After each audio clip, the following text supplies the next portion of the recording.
Acne scars, pimples या मुहासे होने के बाद अगर आपके चेहरे पे, पीठ पे या छाती पे गड्ढे से बन जाते हैं, काले रंग के या लाल रंग के निशान हो जाते हैं, तो उसको हम लोग एक्ने स्कार्स कहते हैं। नमस्कार, मेरा नाम है डॉक्टर सुनील कुमार राणा और आज जो मेरा विषय है वो है एक्ने स्कार्स। जब आपके स्किन में काफी मोटे गांठदार पिंपल्स होते हैं, नोडुलोसिस्टिक एक्ने या एक्ने के जो ग्रेड 2 या 3 होते हैं, तो वो आपके स्किन में काफी डीप पेनिट्रेट करते हैं और आपके स्किन की जो टिश्यूज होती हैं उसको डैमेज कर देते हैं, तो वो गड्ढे का रूप ले लेता है। याद रखिए, जब भी हम लोग ट्रीटमेंट इसमें देते हैं वो आपके स्किन टाइप और आपके स्किन टोन के हिसाब से दिया जाता है। जब भी आपको मेडिसिन दी जाती है वो भी आपके स्किन को देख के दी जाती है, इसलिए कभी ये कंपैरिजन मत करिएगा कि इस पेशेंट को एक हफ्ते का ट्रीटमेंट से कैसे ठीक हो गया, या ये पेशेंट क्यों नहीं ठीक हो रहा, या क्या मैं इसकी दवाई ना कर लूं अपने स्किन पे, या उस पे ये प्रोसीजर किया था तो मेरे ऊपर वो प्रोसीजर होगा कि नहीं होगा। जब भी आप डॉक्टर के पास जाते हैं वो आपके स्किन के अकॉर्डिंग आपको ट्रीटमेंट प्रोवाइड करेंगे, अपनी युक्ति के हिसाब से, अपने ब्रेन के हिसाब से, तो आपको उनको रिलीजियसली फॉलो करना चाहिए। अब हम बात कर लेते हैं जो एक्ने स्कार्स होते हैं वो कितने प्रकार के हैं। तो देखिए, बेसिक जो प्रकार है वो दो है, एक होता है हाइपरट्रॉफिक स्कार, एक होता है एट्रॉफिक स्कार। हाइपरट्रॉफिक स्कार मतलब जब चमड़े के ऊपर एक उभरता हुआ मांस दिखता है जिसमें आप थोड़ा गांठदार आप उसको फील कर सकते हैं, या क्लोइड सा होता है, ये गांठदार होता है, क्लोइड सा होता है। इसमें हम लोग कुछ इंजेक्शन दे देते हैं, कुछ इसमें सिलिकॉन बेस्ड जेल देते हैं, तो ये बैठ भी जाता है। ये स्कार तब बनता है जब कोलेजन का डिपोजिशन ज्यादा ही एक्सेसिव हो जाता है स्किन के ऊपर। और एट्रॉफिक स्कार जो होता है ये गड्ढा सा बन जाता है स्किन में, और इसमें कोलेजन का डिपोजिशन ठीक से नहीं होता, या वहां पर हीलिंग प्रोसीजर ठीक से नहीं होता, तब ये बनते हैं। लेकिन हम एट्रॉफिक स्कार को भी डिफरेंशिएट कर सकते हैं तीन भाग में। तो पहला जो हमारा भाग होता है वो है बॉक्स स्कार, सेकंड जो हमारा भाग होता है वो है आइस पिक स्कार, और थर्ड जो हमारा होता है वो है रोलिंग स्कार। तो हमने जो पहला स्कार बताया बॉक्स स्कार, ये बॉक्स शेप का होता है, ये वाइडर होता है और ये थोड़ा सा यू शेप का आपको देखने के लिए मिल जाएगा।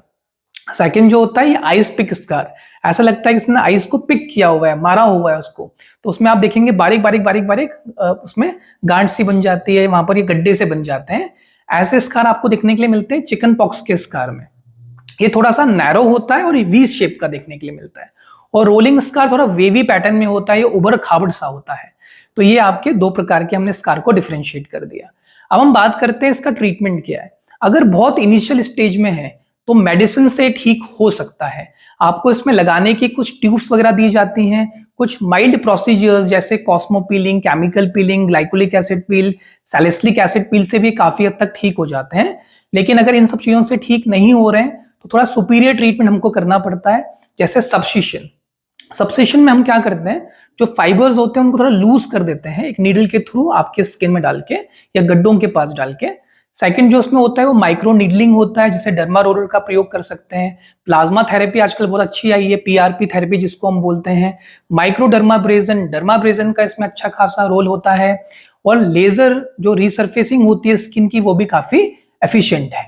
साथ साथ में अगर हम ट्यूब्स की बात करें तो रेटिनोइड्स जैसे एडाप्लिन वगैरह, आइसोट्रोटिनोइन की कुछ मेडिसिन भी हम साथ साथ में डाल देते हैं अगर आपको इसके साथ साथ पिंपल्स भी निकल रहे हैं। इसमें नियासामाइड बेस कुछ आपको ट्यूब्स वगैरह, एजलिक एसिड कुछ ट्यूब्स वगैरह, niacinamide, hyaluronic acid, vitamin C का सीरम्स, ये भी हम लोग इसमें ऐड कर लेते हैं और ये भी काफी एफिशिएंट होता है। तो अगर इनमें से आप कोई भी प्रोसीजर्स लेते हैं तो वो आपका डॉक्टर डिसाइड करेगा कि आपका स्किन टाइप, स्किन टोन कैसा है, क्योंकि उसी के हिसाब से हमें ट्रीटमेंट करना चाहिए। वरना एक कंडीशन होती है पोस्ट इन्फ्लेमेटरी हाइपरपिगमेंटेशन, यानी कि स्किन काली पड़ सकती है ट्रीटमेंट करने के बाद भी। इसलिए जो आपका डॉक्टर बोले उसके हिसाब से आप ट्रीटमेंट करिए।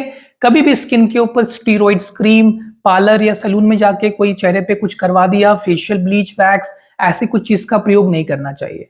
अगर आप कोई भी इसमें से प्रोसीजर्स लेते हैं तो आपको सनस्क्रीन का प्रयोग प्रॉपर्ली करना चाहिए। ब्रॉड स्पेक्ट्रम सनस्क्रीन का यूज करिए, शेड्स लगाइए, धूप में निकलते वक्त हैट कैप लगा के निकलिए, फेस को कवर करके निकलिए।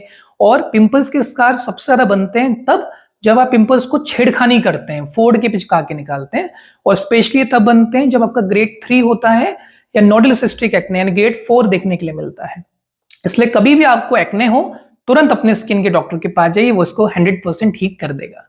ऐसे वीडियोस के लिए मेरे चैनल को सब्सक्राइब करिए, कोई भी आपका क्वेश्चन होता है तो कमेंट सेक्शन बताइए, हम आपको जरूर रिप्लाई करेंगे। धन्यवाद।